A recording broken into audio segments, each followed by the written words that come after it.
Brought to you by...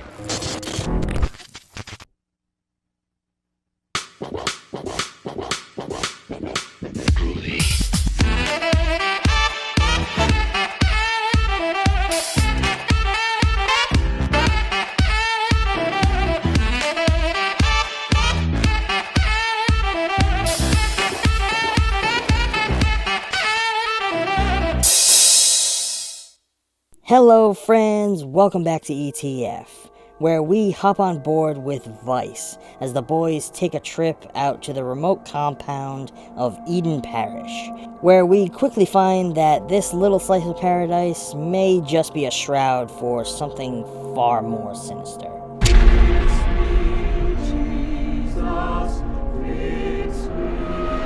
Coming from acclaimed writer-director Ty West and master of horror Eli Roth, The Sacrament follows two journalists as they set out to document their friend's journey to find his missing sister. They travel to Eden Parish, a self-sustained utopia. At the center of this small, religious, socialist community is a mysterious leader known only as Father. As their friend reunites with his sister, it becomes apparent to the newcomers that this paradise may not be as it seems. What started as just another documentary shoot soon becomes a race to escape with their lives. The first thing I'd like to mention about this film is the choice to place its characters as documentarians for the company Vice. Now, for those who don't know, Vice is a real company, independent of any governing news organizations, who produce detailed documentary work with quality reporting. I felt like this choice grounded these characters into a form of reality.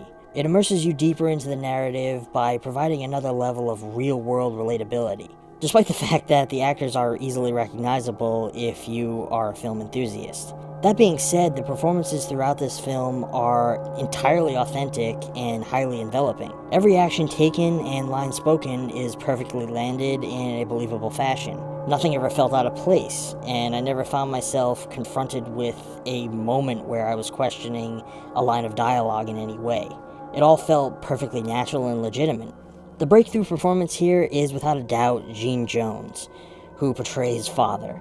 With every frame that this man inhabits, he delivers a horrific depiction of this cultish leader, whose words are able to manipulate and sway an entire devoted community, to the point of committing such morbidly horrific acts of sacrifice in his name. He commands each moment with an ominous fluency that sweeps his commune into a frenzy of love and excitement. As the audience, you hang on every word as if he cast a spell that draws you in, if for no other reason than a sickening curiosity.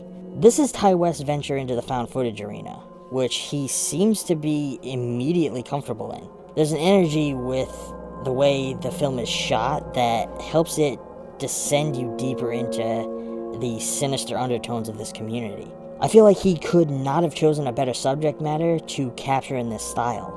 We've seen the concept of cults brought into found footage films dozens of times since the genre exploded in recent years, usually introduced as a climactic element to close out the supernatural horror story in an attempt to elevate it to a more twisted level. Most of the time, it falls flat on its face. However, here, West chooses to immerse us into the secluded community and introduce us into many of the aspects and views of their isolated society, and this came quite a few years before things like Midsommar.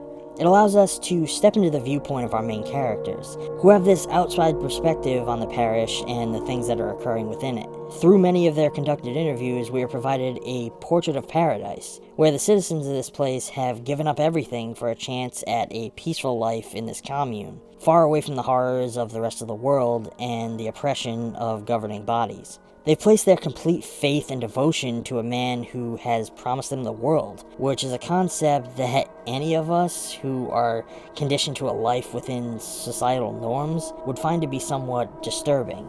Much of what we see depicted is very reminiscent of the real-life tragedy that occurred in Jonestown, almost to a point where this could be considered a bit of a reenactment. We're given a horrific visualization of the mass suicide that occurred and the twisted mental states that led to it. This film makes incredible visual choices in what it shows us, including a single long take that forces us to witness someone being poisoned, hanging throughout the duration as it slowly takes effect, forcing us to watch helplessly through the lens as they fade into the beyond. In my opinion, this film provides a very unique look at the types of things that go on inside places such as these, and the levels of devotion to a single belief that can come into existence when no one takes the time to question its aspects. It immerses its audience into levels of fear and paranoia that its characters are experiencing as they quickly find themselves isolated and trapped within this compound, without any way of escaping the grasp of Father's disciples, quite literally hanging at the mercy of a madman. That all being said, friends, I'm giving The Sacrament an A. Personally, I felt that this one was one of the best found footage films that I have ever seen. I know that it's not really saying much, considering that most films of this type are often shit out quickly for next to nothing in order to turn a quick profit. For me, this was an experiment in what can be done with the technique when the time is taken to develop an interesting concept and establish a strong visual style. There were no moments in the film where I found the camera work to be abrasive or too shaky. It was easy to follow and visually appealing for its entire runtime. If you're a fan of the found footage subgenre, then I highly recommend you check this out if you haven't already. Today's episode of ETF is sponsored by Fiverr. Do you need some help with a creative project, but you just don't know how to find the right person that fits your specific needs? Well, look no further than Fiverr. Fiverr is the world's largest marketplace for online services, allowing entrepreneurs and business owners to make their business better, stay on budget, and get things done in just a click. Fiverr is a unique marketplace with one of the highest conversion rates in the industry. Fiverr is the home for digital, creative, and professional services, providing a one-stop shop for millions of digital services. Currently, Fiverr lists more than 3 million services on its site. Among these services are IT helpers, sound editors, graphic services, video professionals, writers and translators, business consultants, web developers, and many more. The wide range of services, including 150 subcategories, gives you the power to work with a wide range of audiences. And let's not forget Fiverr's Pro option. Fiverr Pro gives buyers an instant access to hand-vetted professional freelancers and also includes VIP customer support, one-click convenience, affordable prices, and secure communications and transactions. It's time that you find the right person to help get that dream project off the ground with Fiverr.